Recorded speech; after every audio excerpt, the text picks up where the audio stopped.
उन्हाळ्याचे दिवस चालू झालेत आणि कच्च्या कैरीची रेसिपी होणार नाही असं होतच नाही। तर आज आपण ममतास रेसिपीमध्ये पाहणार आहोत कच्च्या कैरीचा साखर आंबा कसा बनवायचा ते। अगदी अचूक प्रमाणात साखर आंबा बनवणार आहोत। या पद्धतीने बनवलेला साखर आंबा जास्त काळ टिकून राहतो। याआधी मी आपल्या चॅनलवरती कच्च्या कैरीच्या भरपूर रेसिपी अपलोड केलेल्या आहेत। जर तुम्ही त्या रेसिपी पाहिल्या नसेल तर त्याची लिंक मी डिस्क्रिप्शन बॉक्समध्ये देते। व्हिडिओ चॅनलमध्ये नक्की जाऊन बघा, सर्व रेसिपींचे व्हिडिओ तुम्हाला नक्कीच आवडेल।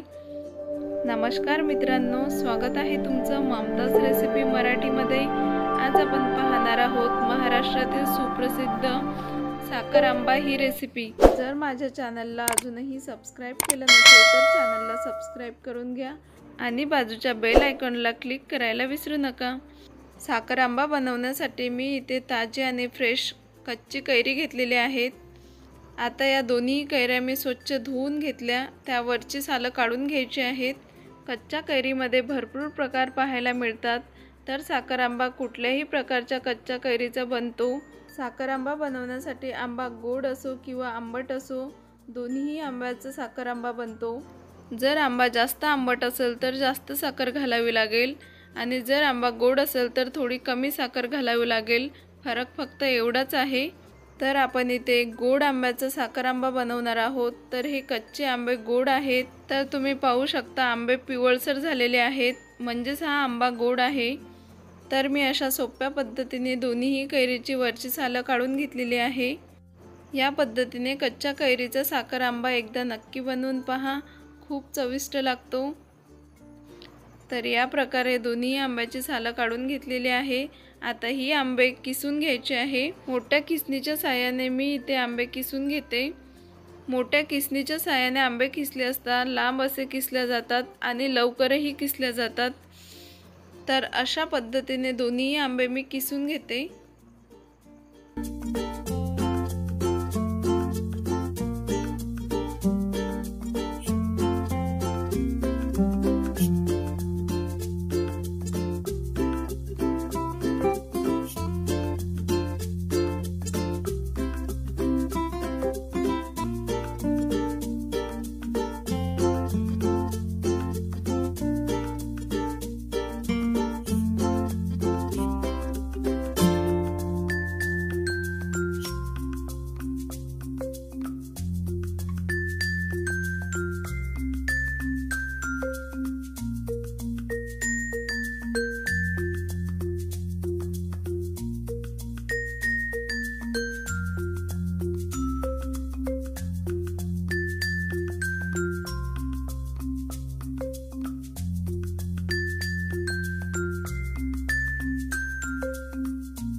दोन्ही आंबे किसून झालेले आहेत। तर पाहूया साखर आंबा बनवण्यासाठी काय काय सामग्री लागते ते। मी इथे 1 चमचा साजूक तूप घेतलेला आहे।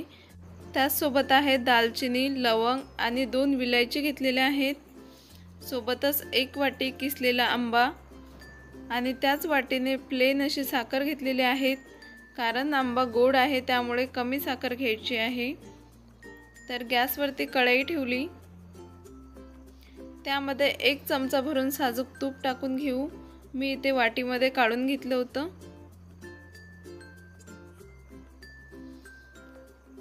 तूप छान तापल्या गेलं की त्यामध्ये लवंग आणि दालचिनी टाकून घ्यायची आहे। दालचिनी आणि लवंगचा छान फ्लेवर उतरतो।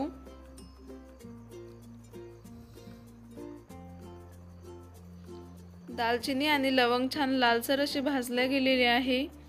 आता त्यामध्ये 1 वाटी भरून किसलेला आंबा टाकून घेऊयात। हा किसलेला आंबा तुपामध्ये पाणी सुकेपर्यंत शिजवून घ्यायचा आहे। तर मी साधारण 3 ते 4 मिनिट हा आंबा परतून घेते।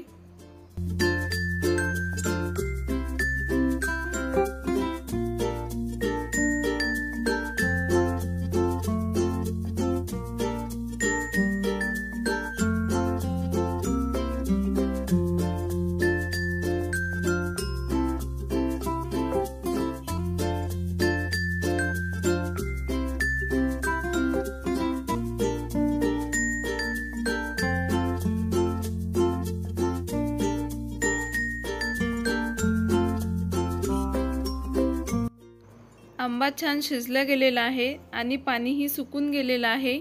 आता त्यामध्ये टाकून घेऊ 1 वाटी साखर। आंबा गोड असल्यामुळे मी प्लेन मध्ये 1 वाटी साखर टाकलेली आहे। जर आंबा आंबट असेल तर तुम्ही फुल भरून वाटी साखर टाकू शकता। आता या साखरेला पाणी सुटेल। आंबा आणि साखर मिक्स करून घेऊयात। अशाच नवनवीन पारंपरिक पद्धतीच्या रेसिपींचे व्हिडिओ मी ममतास रेसिपी मराठी या चॅनलवरती अपलोड केलेले आहेत। एकदा चॅनलला नक्की व्हिजिट करा। तुम्हाला सर्व रेसिपींचे व्हिडिओ नक्कीच आवडेल आणि अशाच नवनवीन रेसिपींचे व्हिडिओ मी तुमच्यासाठी घेऊन येत असते। यानंतर चॅनलवरती कुठल्या रेसिपीचा व्हिडिओ हवा आहे ते कमेंट बॉक्समध्ये नक्की कळवा। नक्कीच त्या रेसिपीचा व्हिडिओ घेऊन येण्याचा प्रयत्न करेल। आता या साखर आंब्यामध्ये मी थोडीशी विलायची पावडर टाकून घेतली। परत फिरवून घेते। साखर आंबा बनवण्यासाठी साधारण 10 मिनिट लागतात। तर तुम्ही पाहू शकता साखर आंबा शिजवून घट्ट झालेला आहे। जसा रव्याचे लड्डू बनवण्यासाठी पाक तयार केला जातो त्याच पद्धतीने या साखर आंबा शिजवून घेतलेला आहे। साखर आणि आंबा छान शिजला गेलेला आहे। गॅसचा फ्लेम मी बंद केलाय। तर मी हाताने चेक करते। तर तुम्ही पाहू शकता 2 ते 3 तारे असे पाक तयार झालेला आहे। आता हा साखर आंबा पूर्णपणे तयार झालेला आहे। या पद्धतीने बनवलेला साखर आंबा जास्त काळ टिकून राहतो। आता हा साखर आंबा एका काचेच्या भरणीमध्ये भरून ठेवायचा आहे। जर तुमच्याकडे प्लास्टिकची भरणी असेल तर तुम्ही त्यामध्येही भरून ठेवू शकता। अजिबात हा साखर आंबा खराब होणार नाही। लहान मुलांना जाम म्हणूनही देऊ शकता।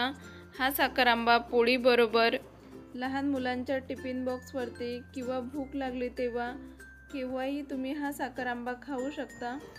आंबट गोड असा साखर आंबा बनलेला आहे। तर तुम्हाला अशा पारंपरिक पद्धतीने बनवलेला साखर आंबा रेसिपी कशी वाटली ते कमेंट बॉक्समध्ये नक्की कळवा। तर पुन्हा भेटूया अशाच एका छानशा नवीन रेसिपी सोबत। तोपर्यंत मस्त खा आणि काळजी घ्या। ममतास रेसिपी या चॅनलला लाईक करा, कमेंट्स करा, शेअर करा आणि सर्वात महत्त्वाचं चॅनलला सबस्क्राईब करून बेल आयकॉनवरती क्लिक करायला विसरू नका। व्हिडिओ पूर्ण बघितल्या